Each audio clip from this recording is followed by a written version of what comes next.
Hey everyone, आपका स्वागत है कॉमिक गीक में। आज हम उन गेम्स की लिस्ट की तरफ नजर डालने जा रहे हैं जिनकी स्टोरी बहुत रिच है और जिन गेम्स को पूरा खेलने के बाद उन्हें कई बार खेलने का मन करे। ये लिस्ट मेरे ओपिनियन पे बेस्ड है और इसमें कोई रैंकिंग्स भी इन्वॉल्व नहीं है। इन गेम्स से मुझे भी कुछ अलग ही लगाव है और मैं चाहूंगा कि अगर आप लोगों में से किसी ने इन गेम्स को एक्सपीरियंस नहीं किया तो अब जरूर करें।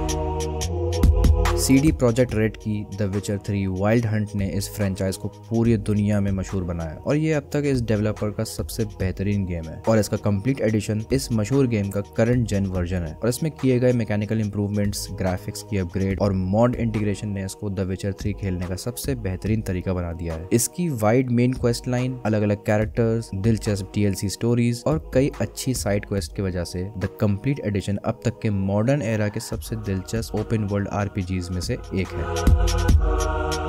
PS5 की ताज़ा सक्सेस स्टोरी इनसोम्निया गेम्स की मार्वल स्पाइडरमैन 2 इसी वॉल क्रॉलर के लिए नई कैनन को जारी रखती है। अब पीटर पार्कर और माइल्स मोरालेस दोनों स्पाइडरमैन हैं और कहानी में उनको लिजर्ड, वेनम और क्रेवन जैसे कई दुश्मनों का सामना भी करना पड़ता है, जिसमें क्रेवन उन दोनों को अपने हुनर के लायक शिकार ढूंढने की कोशिश करता है। क्रेवन्स लास्ट हंट कॉमिक से इंस्पिरेशन लेते हुए मार्वल्स स्पाइडरमैन 2 गेम उन दोनों प्रोटैगनिस्ट के लिए एक सैटिस्फाइंग, टेंस और इमोशनल सफर है। इंप्रेसिवली मेन स्टोरी और साइड एडवेंचर्स दोनों पीटर और माइल्स के बेहतरीन कैरेक्टरिस्टिक्स को दिखाने में कमाल का काम करते हैं।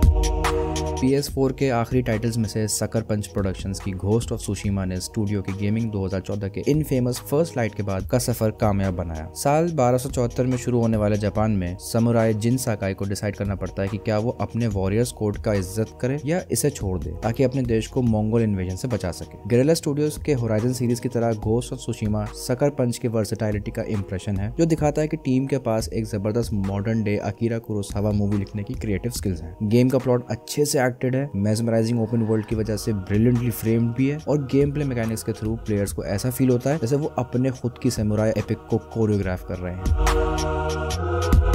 2018 में आया God of war PS4 console generation का एक सबसे ज्यादा तारीफ किए जाने वाले टाइटल्स में से एक था और सैंटा मोनिका स्टूडियो का रैग्नारॉक एक लायक सीक्वल था। सीधे अपने पिछले हिस्से के इवेंट्स पर डिपेंड करते हुए ये गेम क्रेटोस और एट्रियस को स्कैंडिनेवियन विंटर में दिखाता है जब उन्हें बाल्डर के मौत के कॉन्सिक्वेंसेस का सामना करना पड़ता है। God of War Ragnarok Santa Monica Studio की री इन्वेंशन को दिखाता है जो उसके प्रीडिसेसर में देखी गई थी और एक करीबी सिनेमैटिक स्टोरी टेलिंग को अडॉप्ट करता है जो ज्यादा ओवर द शोल्डर कॉम्बैट के साथ मैच होता है। ये एक लायक अप्रोच है क्योंकि ये एक इन्वेंटिव और बड़े नॉर्स इंस्पायर्ड ओडेसी को बताता है जो इस 2 गेम स्टोरी आर्क को सूटेबल ड्रामेटिक तौर पर एंड करता है।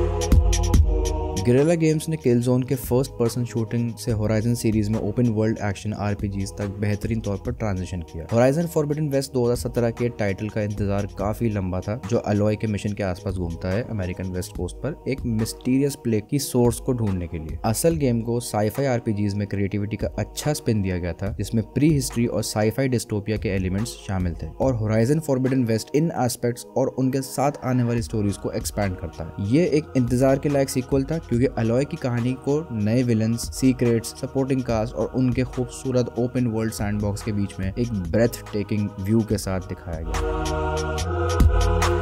नॉटी डॉग की the last of us industry में एक अहम टाइटल थी और PS3 जनरेशन के लिए एक बढ़िया कंक्लूजन भी थी और हाल ही में की गई रीमेक पार्ट 2 के साथ मैकेनिकल तौर पर ज्यादा अच्छी बनाती है। The last of us part 1 ने असल वर्जन की कहानी को रिटेन तो किया है जो जोएल और एली के आसपास एक सख्त ज़ॉम्बी भरी US में दिखाया जाता है। ये कहना मुमकिन है कि PS4 रीमास्टर अब भी काफी बेहतर है, टॉप टू बॉटम रीमेक की जरूरत नहीं है, लेकिन the last of us part 1 एक बढ़िया तरीका है इस दर्द भरे ड्रामे को देखने और सुनने का। शुरू में इस डुओ की पर्सनल जर्नी और एक टचिंग डायनामिक को दिखाया गया है जो द लास्ट ऑफ अस 2 के लिए एक जबरदस्त फाउंडेशन है।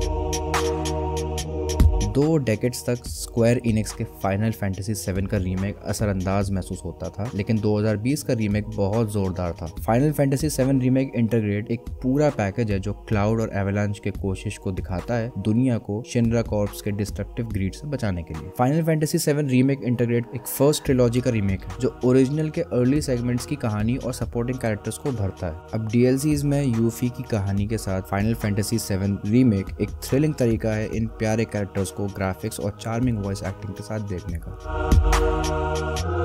रिस्पॉन एंटरटेनमेंट की star Wars Jedi fallen order एक गेमिंग के डिसअपॉइंटमेंट्स के बाद का शुक्रिया भरा कमबैक था और जेडाई सर्वाइवर ने इसके प्रीडेसेसर के स्ट्रेंथ्स पर और भरोसा किया। काल और बाकी लोग अपने तरीकों से एम्पायर के खिलाफ जंग जारी रखते हैं, फिर एक होकर हाई रिपब्लिक की हिस्ट्री से निकलने वाले एक कन्फ्लिक्ट का सामना भी करते हैं। Star Wars Jedi survivor classic theatrical production values और स्टोरी टेलिंग को गेमिंग में लाता है, जिसमें काल और उसके साथी को काफी गहराई से भरे कैरेक्टर्स से बनाया गया है। वर्सेटाइल लाइट सेबर कॉम्बैट के साथ महसूस होती हुई जेडाई सर्वाइवर खुद के तौर पर एक एक्सेलेंट कहानी है, साथ ही साथ इससे वाइडर और एक एक्सपेंसिव लोर से भी जोड़ता है। तो गाइस आज के लिए सिर्फ इतना ही। आपको वीडियो पसंद आई तो प्लीज लाइक करिएगा एंड कमेंट्स में बताइए कि आप लोगों ने इस लिस्ट में से कौन कौन से गेम्स खेल रखे हैं एंड आपका कौन सा फेवरेट स्टोरी गेम है। इसी के साथ I will see you all guys in the next video.